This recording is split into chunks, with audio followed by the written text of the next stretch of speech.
Friday, Secular fam. Welcome to our Secular Speaker Series.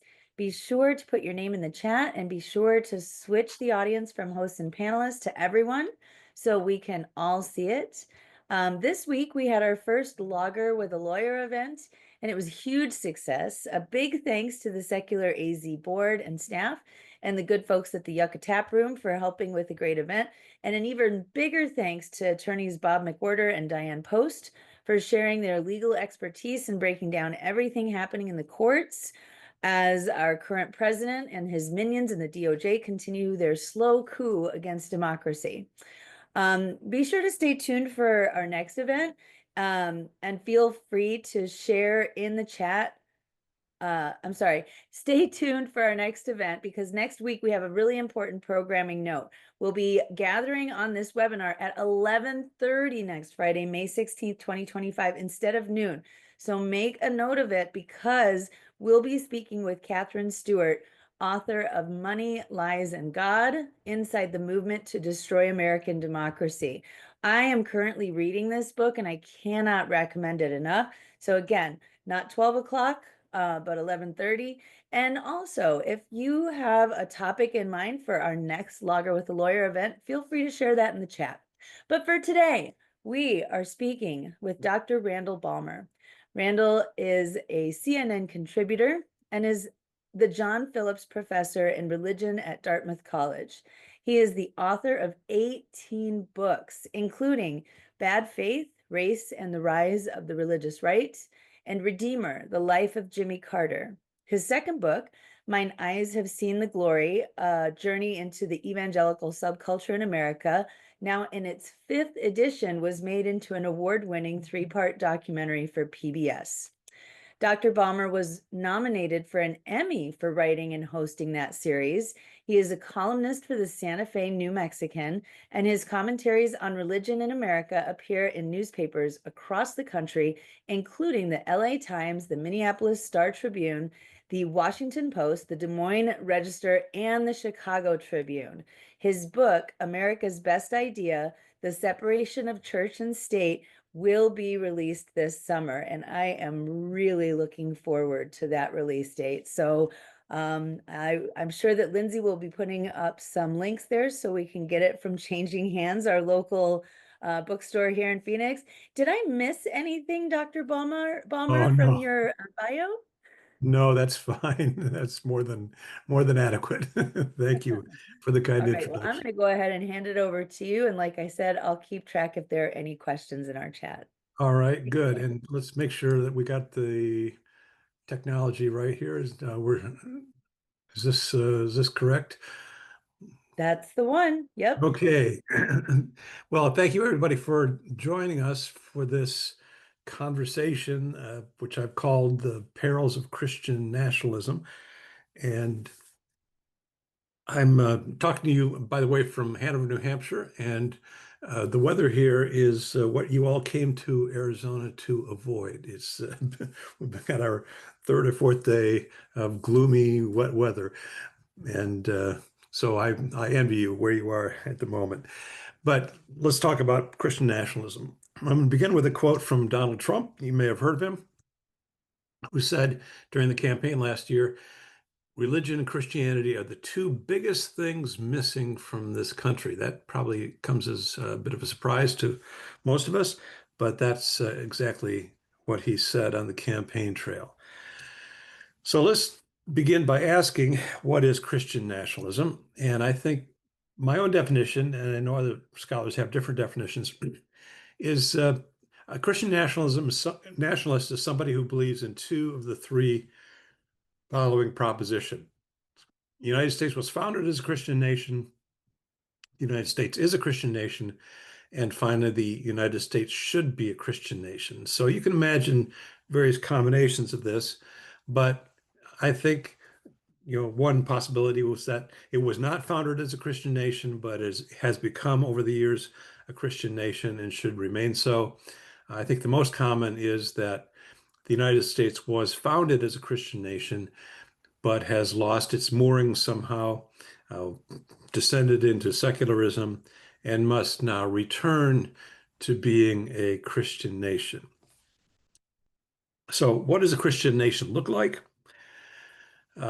There's broad disagreement on this, and I don't want to suggest that there's one single answer to that question. But some of the elements that emerge out of the rhetoric of the Christian nationalists would be such things as no same-sex marriage, no abortion, of course, made easier by the Dobbs decision of a couple of years ago.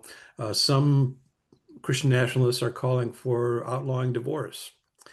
A big one, and this is particularly popular in Republican-dominated states where you have a Republican governor and supermajorities of Republicans in the state legislature, using taxpayer money to support religious schools. This is now, of course, before the Supreme Court, and I'm a little bit afraid of what the Supreme Court is going to say about this.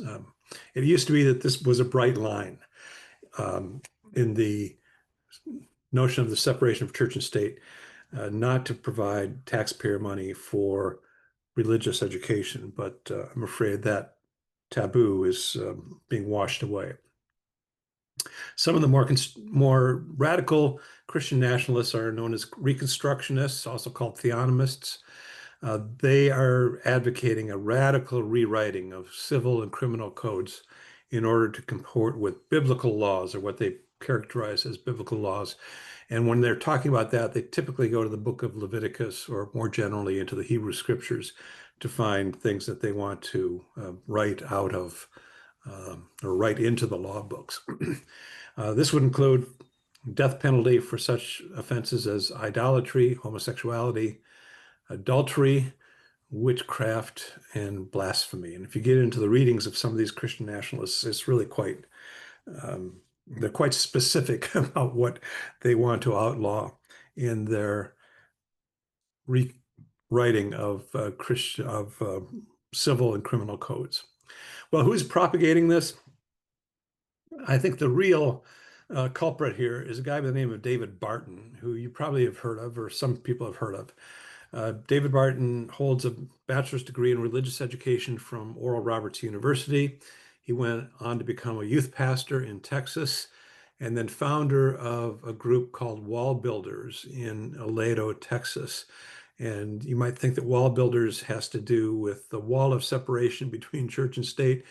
Sadly, not at all. It refers to the rebuilding of the walls of Jerusalem, as recounted in the book of the prophet Nehemiah. So he has nothing to do with protecting the wall of separation. In fact, he would love nothing more than to demolish that wall of separation between church and state. And as you can see here, from 97 to 2006, he was vice chair of the Texas Republican Party. But he's been the person most responsible for spreading this falsehood that the United States was a Christian nation. He wrote a book called The Jefferson Lies, which for a time was a New York Times bestseller, but it's riddled with fabrications. I mean, Barton actually made up quotes from the founders in order to buttress his case that the United States is and always has been a Christian nation. So egregious that his very, very conservative publisher, Thomas Nelson Publishers in Nashville, withdrew the book from publication in 2012 because it was so riddled with falsehoods. Nevertheless, David Barton remains very influential within the religious right, with many politicians, including Mike Johnson, Speaker of the House, but also with rank and file white evangelicals, the people who provide the ground troops for the religious right. Well, how do you refute Christian nationalism? I think you do so in three ways, on three grounds. The first would be theological or biblical. Second, historical. And the third, I would argue, would be practical. And let's go through this and these arguments in turn. First of all, theological. I start with John 18:36 in the New Testament, where Jesus said, "My kingdom is not of this world." That should settle the matter. Let's go home and forget about it. I think that's a pretty strong statement. on the part of the founder of Christianity. Also in John 6:15, uh, this is a fascinating verse that occurs between two very well-known biblical stories. One is the feeding of the 5,000, and the other is Jesus walking on the Sea of Galilee. When Jesus therefore perceived that they would come and take him by force to make him a king, he departed again into a mountain himself alone. That's a pretty strong statement, suggesting that Jesus himself had no political aspirations. Mark 12:17, render to Caesar the things that are Caesar's, and to God the things that are God's. And we could probably have a long conversation about what that means. And even Christian theologians have had long conversations about what that means. But at the very least, it suggests that these are two separate entities. That is to say, the kingdom of God and the kingdom of man, to use the wording of St. Augustine. Rendered to Caesar the things that are Caesar's, to God the things that are God's, suggests that there are two separate entities. Well, historical, and this will be the longest passage because I think the historical record is overwhelmingly clear about this notion of Christian nationalism. First of all, we look at the founders. David Barton claims that something like 53 out of 55 of the founders were evangelical Christians, which of course is preposterous. But they were not Christian in any orthodox sense of the term, let alone evangelical Christians. Most of them were deists. The idea that Thomas Jefferson or Benjamin Franklin would be found in an evangelical church or congregation is preposterous. But nevertheless, that's the claim that the Christian nationalists are making. Benjamin Franklin, just to give you a few ideas, I love this quote from Franklin, especially the latter part of the quote. And he's writing to Ezra Stiles, the president of Yale University and Yale College, and he's saying, as to Jesus of Nazareth, my opinion of whom you particularly desire, I think his system of morals and his religion, as he left them to us, the best the world ever saw or is likely to see. But I apprehend that it has received various corrupting changes, and I have, with most of the present dissenters in England, some doubts as to his divinity. Though it is a question I do not dogmatize upon, having never studied it, and think it needless to busy myself with it now, when I expect soon an opportunity of knowing the truth with less trouble. So it's a wonderful quote, particularly the last part of that. But, you know, to suggest that Franklin was an Orthodox Christian, let alone an evangelical Christian, is ridiculous. John Adams, writing to his son, John Quincy Adams, an incarnate God, an eternal, self-existent, omnipresent, omniscient author of this stupendous universe suffering on a cross. My soul starts with horror at the idea, and it has stupefied the Christian world. It has been the source of almost all of the corruptions of Christianity. So again, not exactly an orthodox interpretation of the faith. Thomas Jefferson, Benjamin Rush. Thomas Jefferson, of course, was a deist. He's probably most famous for the Jefferson Bible, in which he went through the New Testament and excised any reference to Jesus and his miracles, or Jesus and his divinity, as well as his miracles, in order to focus on the moral teachings of Jesus. To the corruptions of Christianity, I am indeed opposed, he wrote, but not to the genuine precepts of Jesus himself. I am a Christian in the only sense he wished anyone to be, sincerely attached to his doctrines in preference to all others, ascribing to himself every human excellence in believing he never claimed any other.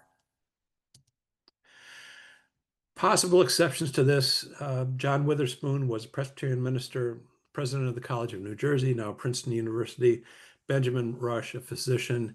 But with those possible exceptions, none of the founders would be welcome as a member in any of the churches now advocating for Christian nationalism. Let's look at the First Amendment itself. The background was the wars of religion back in Europe, as well as England. You remember the English Revolution when Oliver Cromwell deposed the king. The Puritans eventually uh, executed the king. The wars of religion in Europe, particularly in France, and all of the religious contestation that was going on in Europe at the time. And the founders were well aware of that. And as they sat down to forge the new nation, they wanted to avoid some of that conflict. And they understood that as being generated by this close association between church and state in the old world. James Madison, his memorial and remonstrance. Torrents of blood have been spilt in the old world by vain attempts of the secular arm to extinguish religious discord by proscribing all difference in religious opinions. And in fact, in the colonial period, there was extraordinary diversity of colonial religious life. When I teach my course, Religion in North America, and talk about the colonial period, I ask students to look at a map of the Atlantic colonies and to go down the Atlantic seaboard and tell me which were the dominant or at least the original religious groups in each colony. And it's really quite remarkable. I'll try to do it very quickly here in the interest of time. But when we talk about New England, particularly Massachusetts, of course, this is Puritanism that began in the 1630s. But even before that, in the 1620s, Pilgrims came. And the Pilgrims and Puritans were two different groups. The Pilgrims had already separated away from the Church of England, whereas the Puritans were still ostensibly members of the Church of England, and they wanted to show England how to reform church and state by constructing their city on a hill out of the howling wilderness of Massachusetts. So even in Massachusetts, you had two different religious groups. In Connecticut, you had another group of Puritans, different from the Massachusetts Bay Puritans. Rhode Island was a haven of religious diversity. Roger Williams, the founder of the Baptist tradition in America, wanted a place where people could exercise liberty of conscience. And so you had all sorts of religious groups in Rhode Island, particularly the Baptists, because Roger Williams was a Baptist, but other religious groups found religious safe haven there. What is now New York was, of course, originally New Netherland. And so it was founded originally by the Dutch Reformed Church. But very early on in its history, there was a polyglot religious culture. Huguenots, Catholics up in the Mohawk Valley of New York, Lutherans, Quakers on Long Island, um, all sorts of groups, the Anglicans eventually coming with the Society for the Propagation of the Gospel, which was founded in 1703 back in England. So New York itself was a very mixed religious culture. New Jersey as well. In the upper parts of New Jersey, northern New Jersey, you had the Dutch Reformed Church, but you also had Quakers coming in to New Jersey and Presbyterians, Scots-Irish Presbyterians coming into Elizabeth and later inland to Princeton, where, of course, they formed the College of New Jersey in 1746. Pennsylvania was William Penn's holy experiment in religious toleration. Penn himself was a Quaker, and of course you have Quakers there, but he also wanted to welcome other religious groups into this tolerant society. And you had Dutch, you had Lutherans, and also many smaller groups, mainly from Germany.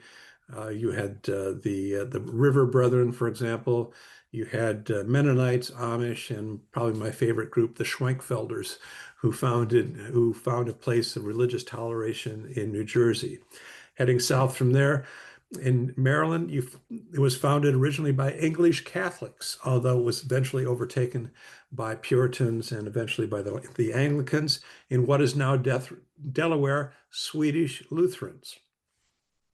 Virginia was Anglican, that is Church of England, although you had Baptists coming in by the middle of the 18th century. And the southern colonies, again, Church of England, a lot of folk religion in the southern colonies, and also groups like the Moravians that had initially settled there, and before a portion of them went up to Pennsylvania to found Bethlehem, Pennsylvania. And if we even go further south, we have Spanish Catholics who were not, Florida was not part of the original 13 colonies. But my point here is to say that there was an extraordinary religious diversity already in the Atlantic colonies. So when the founders sat down and tried to forge this new nation, they recognized that no one religious group would be able to be satisfactory to everyone. If, say, the Baptists had been the established church or the established religion, well, the Anglicans would not have been happy, the Congregationalists would not have been happy. If the Unitarians were the established church, as Jefferson probably would have favored, had he had a preference in the matter, everyone would have been angry with that.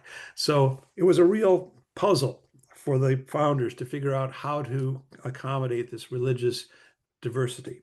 And in so doing, they drew on the ideas of Roger Williams, who I mentioned earlier as the founder of Rhode Island.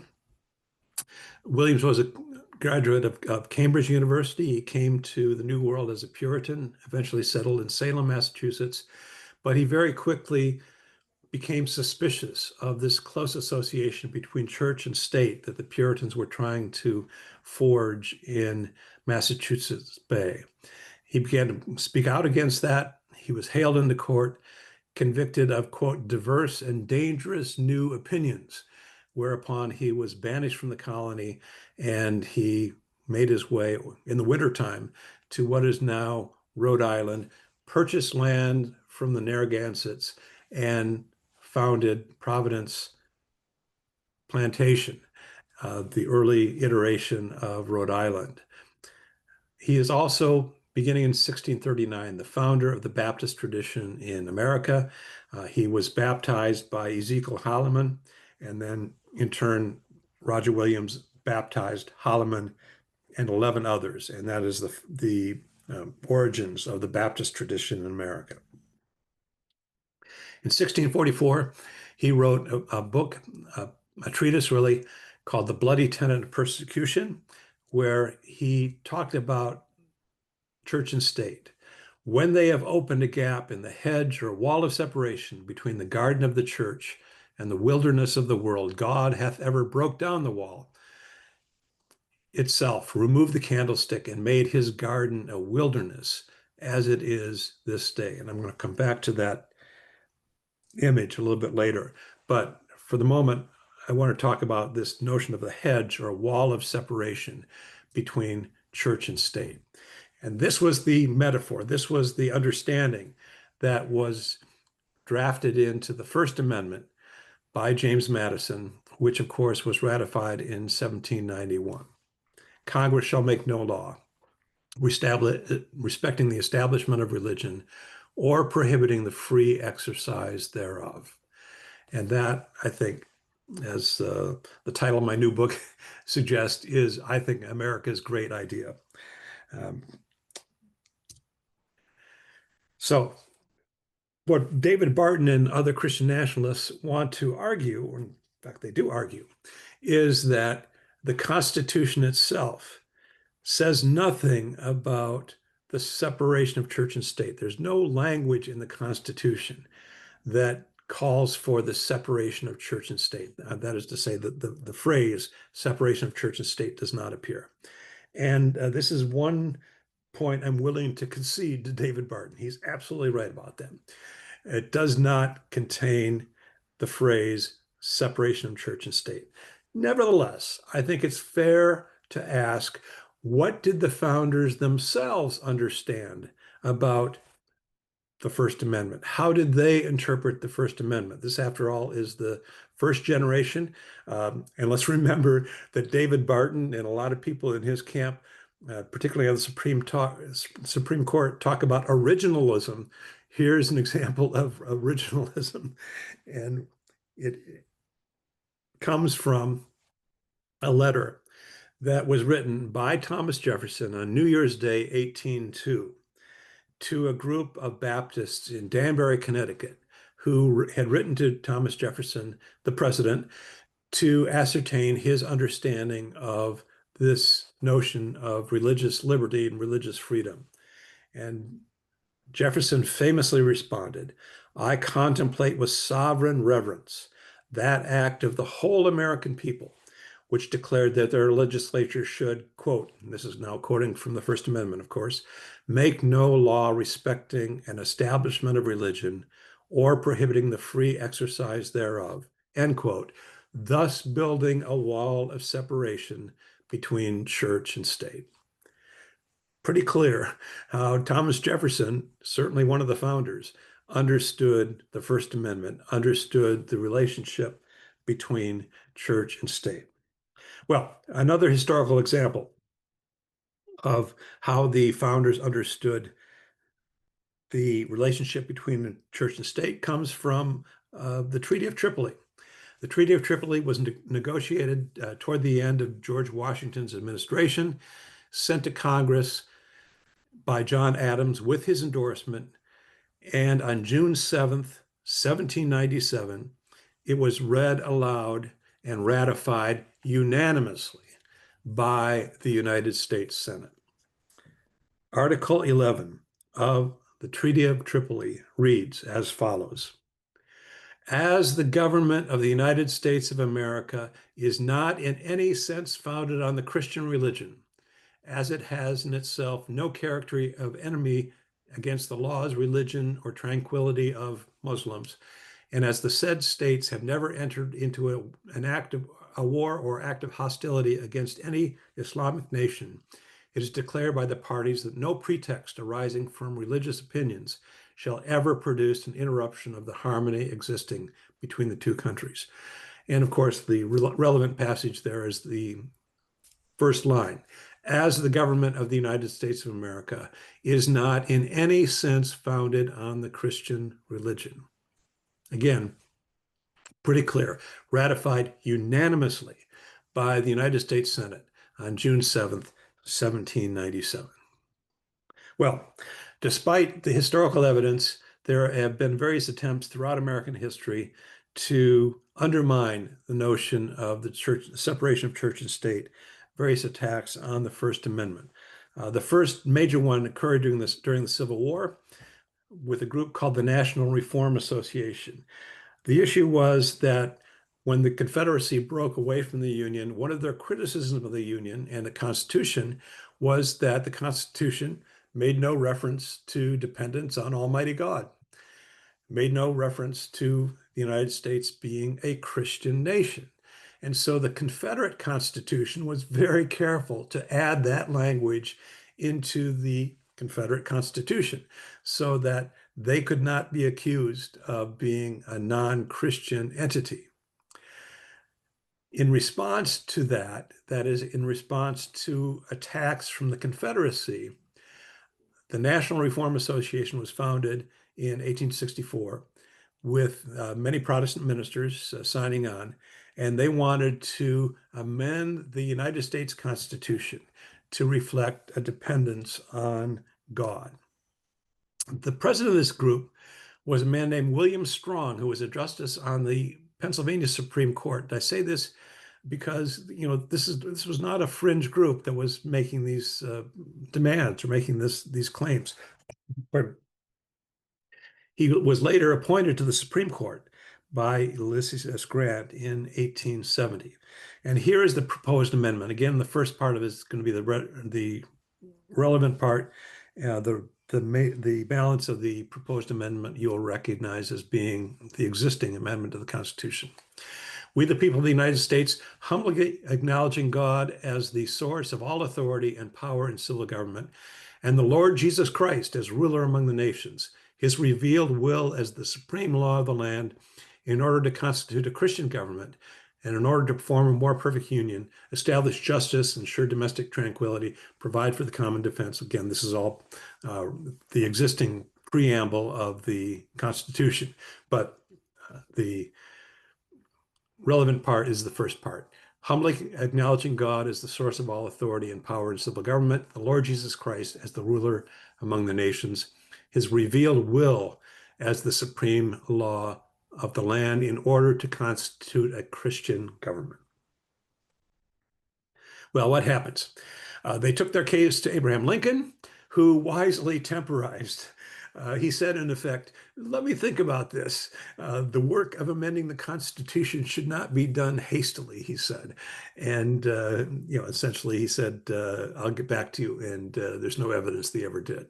And so fortunately, that attempt died. But it didn't stop previous successive attempts to amend the Constitution. Another group, the Christian Amendment Movement, founded during the Cold War in Kansas and eventually moved to Pittsburgh. They have their own newspaper, the Christian Patriot, and their proposed amendment was that this nation devoutly recognizes the authority and law of Jesus Christ, Savior and ruler of nations, through whom are bestowed the blessings of Almighty God. Members of Congress introduced this as early as 1947 and 1955. James B. Ott, member of Congress from California, Presbyterian, said, "Our country is a Christian nation. If we are to survive against the evil forces of communism, we must put Christ into a proper perspective in our national life." Again, fortunately, this never passed Congress. Nevertheless, during the Cold War, during the Eisenhower administration, the Congress did work around the amendment process by passing several laws. Under God was added to the Pledge of Allegiance in 1954, at the behest, by the way, of the Knights of Columbus, but that's a larger story. And in 1956, "In God We Trust" became our national motto, rather than "E pluribus unum," out of many, one. And then in the 1960s, there was another push to amend the Constitution. This one was supported by Everett Dirksen, who many of us regard as something of a hero, a Republican senator from Illinois who helped to pass the Civil Rights Act of 1965. Nevertheless, he, along with a lot of other people, were up in arms about the Supreme Court rulings in the 1960s that forbade prescribed prayer in public schools, as well as mandatory reading of the Bible. And in 1966, he proposed an amendment which said nothing in the Constitution prohibited the administrator of a publicly supported school or building from providing for or permitting the voluntary participation by students or others in prayer. Dirksen was really enthusiastic about this. He compared himself to Billy Graham, said, "I'm positively evangelical about this." Fortunately, Mike Mansfield, the majority leader, Democrat from Montana, was able to stop this. He said, "One's religious practice is too personal, too sacred, too private to be influenced by pressures for change each time a new school board is elected." And the Dirksen amendment fell 9 votes short of a 2/3 majority. Well, I think what we've seen in recent years has been the shifting strategy for Christian nationalists. They've shied away from proposing formal amendments and instead are working, particularly through the legislature in states, but also through the court system, to try to erode this wall of separation between church and states. Places like Iowa, Florida, and Oklahoma come to mind. Other places as well, as I'm sure you're aware, are trying to erode this wall of separation between church and state. Supreme Court, as you know, has scant regard for the First Amendment. I sometimes say that I wish the Supreme Court, as it's currently configured, had half as much deference for the First Amendment as it does for the Second Amendment. But recent rulings, the Espinoza ruling, the Carson ruling, I think, are steadily whittling away at the wall of separation. And the ruling coming up on the Oklahoma case, I think, is particularly worrisome. So another strategy is simply to repeat the falsehood that the United States is and should be a Christian nation. This is, I put photographs of Tony Perkins from the Family Research Council and J.D. Vance. These are some of the people who are making these claims. And again, not worrying about historical veracity, simply asserting this reprehensible falsehood. Final argument against Christian nationalism, I think, is practical. I believe that the separation of church and state has worked remarkably well over the last 2+ centuries. It has shielded the government from religious factionalism. It has also, I think, protected the integrity of the faith from too close an association with the state. Um, on the first point, I'm going to go back to the 19th century and quote an Oxford historian, James Bryce, who said, "Half the wars of Europe, half the troubles that have vexed European states have arisen from theological differences or from the rival claims of church and state. This whole vast chapter of debate and strife has remained virtually unopened in the United States." And now I come back to Roger Williams and the garden. You remember I quoted Williams as saying that he wanted to build a wall of separation between the garden of the church and the wilderness of the world. We in the 21st century, I think, have lost sight of the power of that metaphor. Put simply, Roger Williams and his contemporaries in the 17th century were not members of the Sierra Club. And by that, I mean they did not share our romantic notions about wilderness. For them, wilderness was a place of darkness where evil lurked. And so when Roger Williams talks about protecting the garden of the church from the wilderness of the world by means of a wall of separation, his primary concern is respecting the integrity of the faith, lest it be compromised by too close an association with the state. And let me give you an example of this. I'm sure many of you remember back in 2001, the Chief Justice of the Alabama Supreme Court, Roy Moore, plopped a 2.5-ton granite monument in the lobby of the Judicial Building in Montgomery. He also forbade any other religious sentiments in that space, including a petition from the Alabama Humanist Association, both members, no doubt, thereby making this constitutionally out of order. I happen to have been one of the expert witnesses in that Alabama Ten Commandments case, as it came to be known. And when Judge Myron Thompson ruled correctly that this monument, which came to be known as Roy's Rock, violated the Establishment Clause of the First Amendment and ordered it removed, one of the protesters screamed, "Get your hands off my God." If I'm not mistaken, one of those 10 commandments says something about graven images. And that was precisely Roger Williams' point about the dangers of fetishizing the faith or trivializing the faith by associating it too closely with the state. Religion has flourished in America, in the United States, and I'm a historian of religion in America, so this is what I study, precisely because the First Amendment set up a free marketplace for religion and allowed all sorts of religious groups to compete with one another in this marketplace. And by the way, this is what was predicted in 1776. Now, this is before the First Amendment, by Adam Smith. Adam Smith in 1776 published The Wealth of Nations, which is, I'm sure you know, a brief for free market capitalism. But he used as one of his examples in that book, The Wealth of Nations, religion. He said, if religion has no connection with the state, religion is going to flourish. And that, I think, has been the story of American religious history, and frankly, what has kept me employed over the last several decades. So the separation of church and state has ensured political stability. It's also engendered, I think, a lively, salubrious religious culture that arguably is unmatched anywhere in the world. And I put this photograph here. Some of you know where this is. This is Salem, Oregon, actually, where the church and state actually intersect. But the separation of church and state is, I think, healthy for both the state and as well as for religion.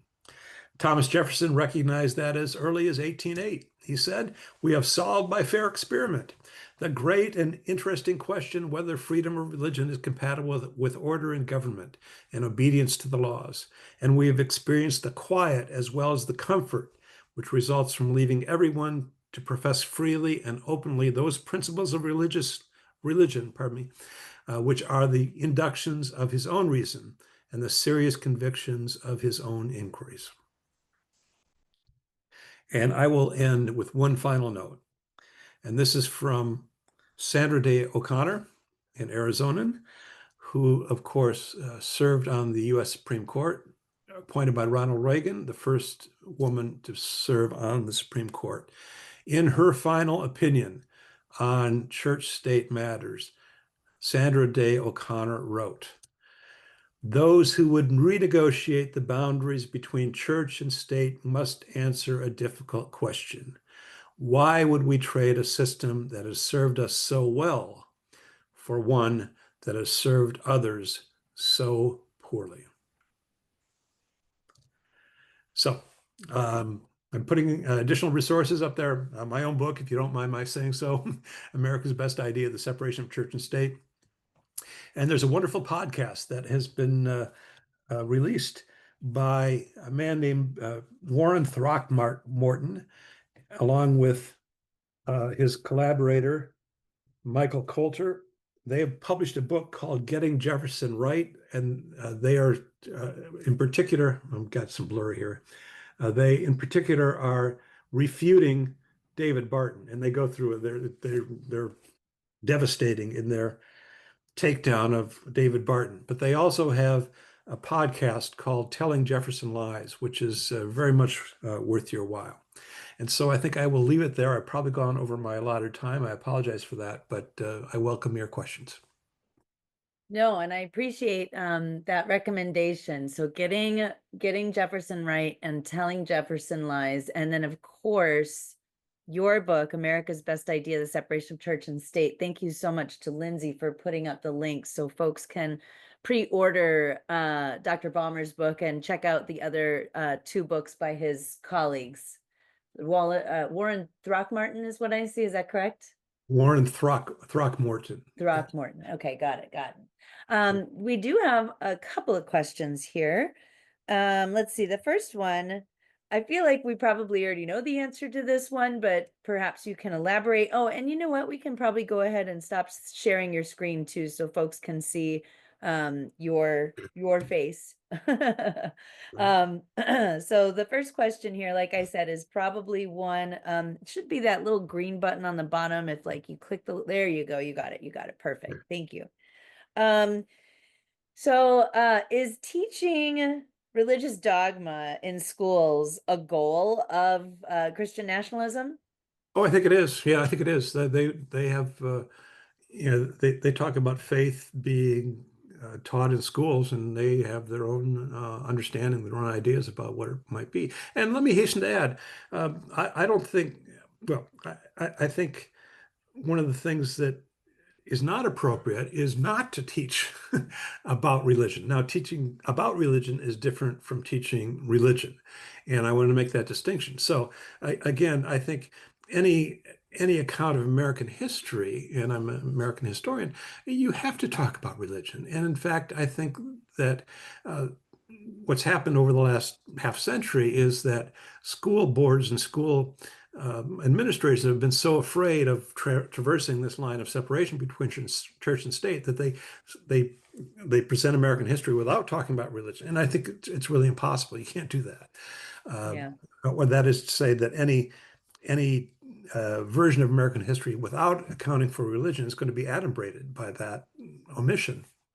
So that's not the point. But again, there's a difference between teaching about religion and teaching religion. And what they're talking about is a kind of catechetical approach to religion in the public schools.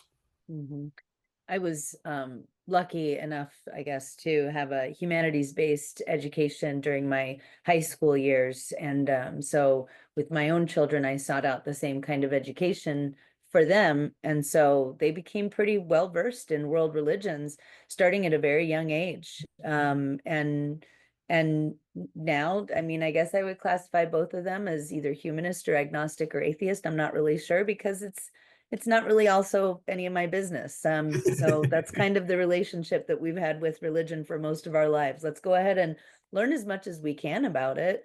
But it doesn't necessarily guide us as a family. There was another question here, and I don't remember who it came from, but I did write it down.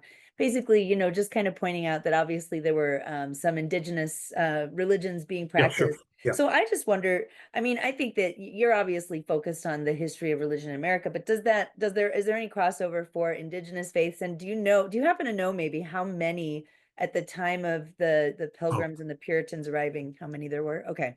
thousands, Yeah. thousands, really. I actually, as I was going through my little map, I was thinking, oh, I probably should mention some of the indigenous religious groups here, but I was really focusing on the European and English settlement in the colonies. But yes, there's many, many, many groups, and unfortunately, a lot of those traditions have been obliterated by white colonialism. Well, and I Not to mean, put right. too fine a point on it. Yeah, right now, here in Arizona, there's, as the current president threatens to, take back these national lands and things like that, there's Native American tribes here who would very much like for their religion to be acknowledged just once, you know. Um, let's see, there was another question right here. This is a great question. Oh, well, here's a practical question. Will you be able to share these slides with us or no? Yeah, I can do that. Sure. Okay, that would be I mean, great. They were definitely, yeah. somebody's going to have to walk me through how to do it, but yes, I can do that. Okay. And then this question comes from Andrew. Could you explain the relationship between racism and the anti-abortion movement? Oh, I'm not sure I can, to be honest. There's been a lot written about that. Um, I'm going to avoid that question because I just don't know the arguments on there. I Mhm. will say, and this is, one of the things that, frankly, that I have contributed to, I hope, the national conversation. Uh, one of the uh, one of the falsehoods that has been perpetrated by the religious right over the last 50 years is that they got going as a political movement in the 1970s to overturn Roe v. Wade. That is the Roe decision was so morally abominable to them that they decided to organize politically. And I've spent more years than I care to tally researching this, and I can say without any fear of contradiction, abortion had nothing to do with the genesis of the religious right. They organized politically to defend racial segregation at places like Bob Jones University and Jerry Falwell's own segregation academy in Lynchburg, Virginia. It's only later, just on the eve of the 1980 presidential election, that abortion became part of the agenda of the religious right.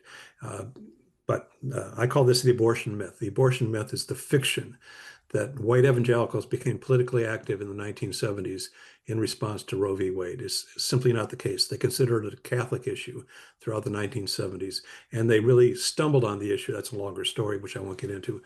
They stumbled on the issue late in the 1970s and in advance of the 1980 election. Yeah, and there was a Rob Reiner made a film a couple years ago. We put together a little group and went to go see it. I can't remember the name of the film, but I do know that he kind of digs into how the religious right really organized after the Civil Rights Act.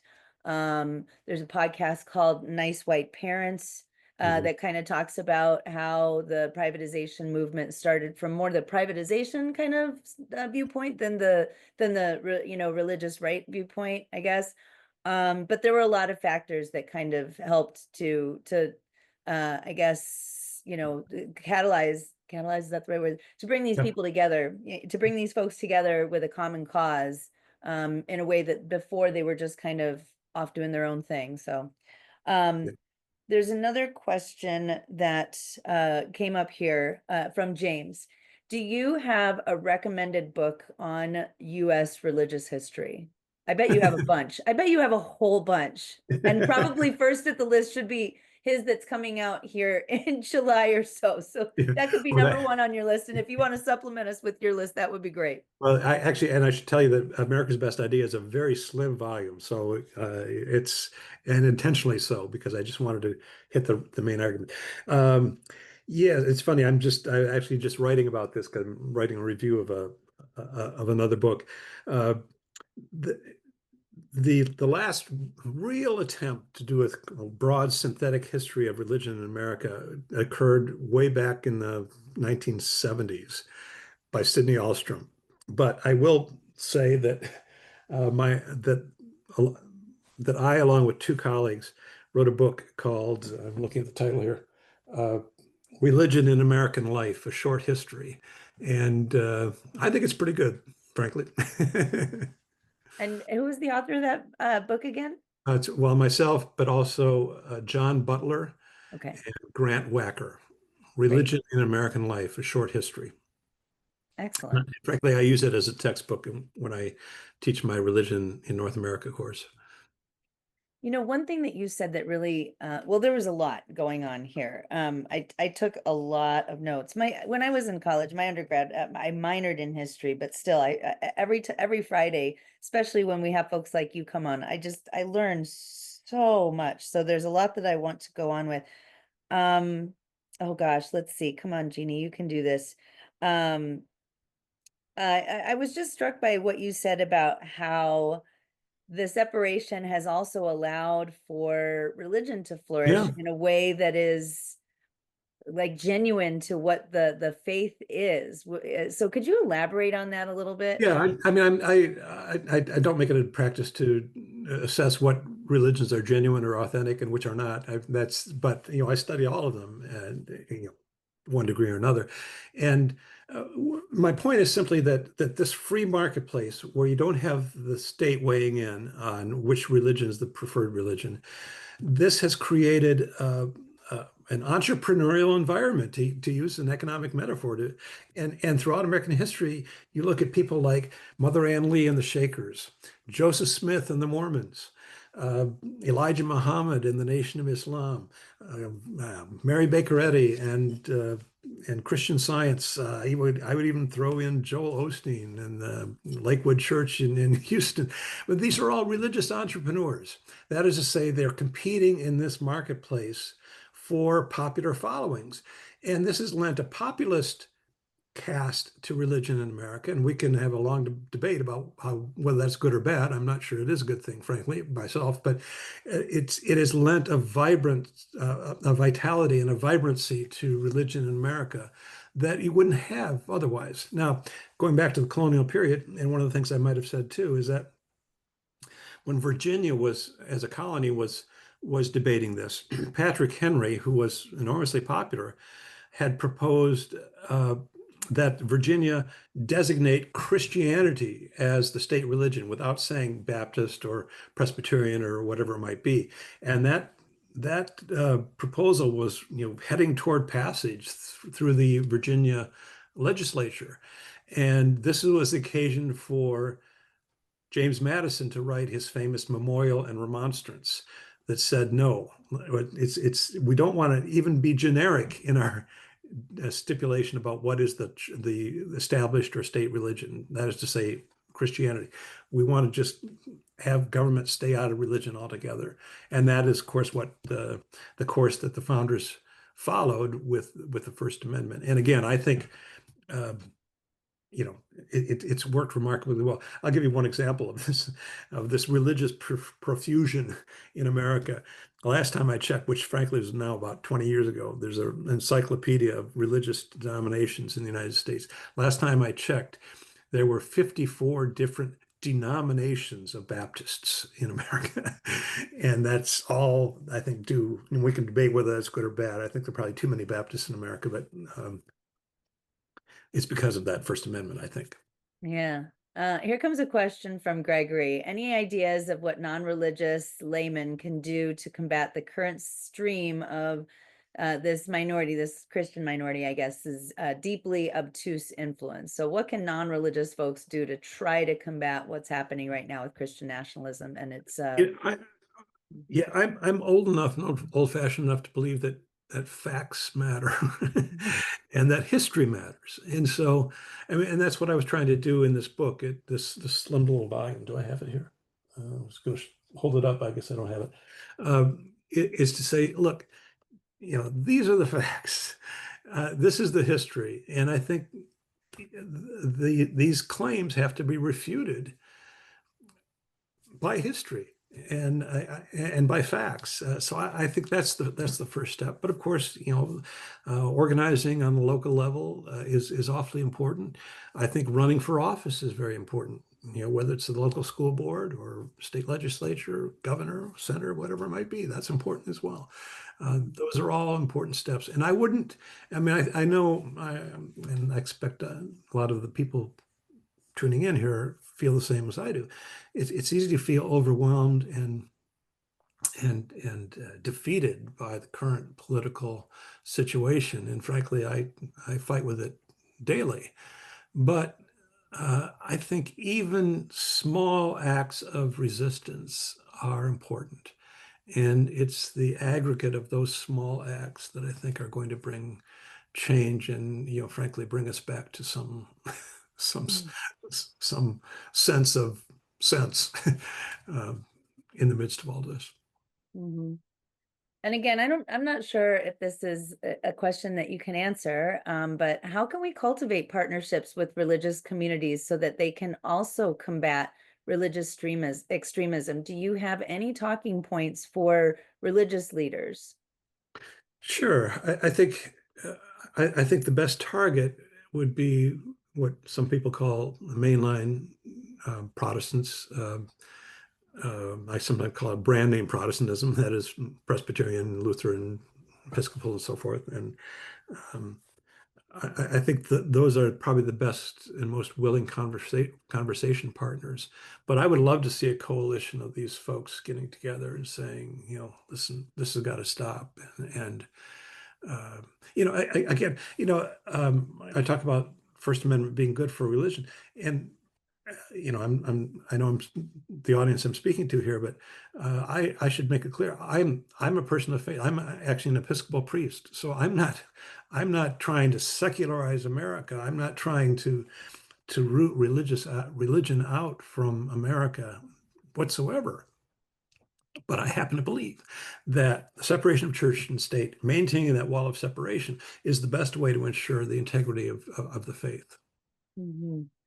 I love that we made it through the entire presentation today, and then we find out that you're an Episcopal priest. That's Oh, I fantastic. should have said that No, earlier. I love it. No, I think it's fantastic because, I talk about them frequently, but we have two really great allies in our state legislature, both of whom are ordained ministers. One is Yeah, Presbyterian, the other one is AME Church. And so, yeah, um, and oftentimes it is those folks who are our biggest advocates for secular right. society and secular government. This has been great, and we've had a great attendance today. Thank you so much, Ian, for putting up the link for donations, because if you do like hearing from scholars like Dr. Balmer, well then, all of this requires your support. But let's talk about all that later, because we still have Dr. Balmer, and I want to end on a positive note. So Dr. Balmer, in these times of extreme uncertainty, what gives you hope? Well, I don't think hope is an option. That is just to say, I don't think despair is an option. That's what I meant to say. I don't think despair is an option. I think we have to be hopeful. I think, and I say that I think anybody who is a parent in particular does not have the luxury of despair, because we have to think about the world we leave our children. And there have been many times, many days where I want to throw up my arms, and then I read the paper, I wake up and scroll through the news, and I just think this is hopeless. But we have to be hopeful, and I'll put it in theological terms because I'm a Christian. In the Christian tradition, we talk about the three theological virtues, which are faith, hope, and love. And we talk a lot about faith, we talk a lot about love. We don't talk much about hope, and I think we need to talk more about hope. And I think hope is the only one of those three that is volitional. That is to say, I can choose to be hopeful. I can't necessarily choose who I love or who loves me. I can't necessarily choose faith, but I can choose to be hopeful, and I insist on doing so. Wow, that was fantastic. I kind of just got chills a little bit there. So thank you. I needed that. This week was not an easy one for me in the beginning of the week. And so, it's right now we're all kind of going on that roller coaster. Some days are better than others. I've stopped paying as much attention to social media. And so your message is one that I plan on like repeating over the weekend. So thanks again, Dr. Balmer, for joining us today. It really was a fantastic discussion. I have so many things that I want to look up right now from my notes. And I hope that you have a wonderful weekend. And I hope everybody else does too. Thank you. And please tell Catherine Stewart hello from me next week. We sure will. Thanks, everybody. Don't forget 11:30 next week. We'll see y'all later. Take care. Bye-bye.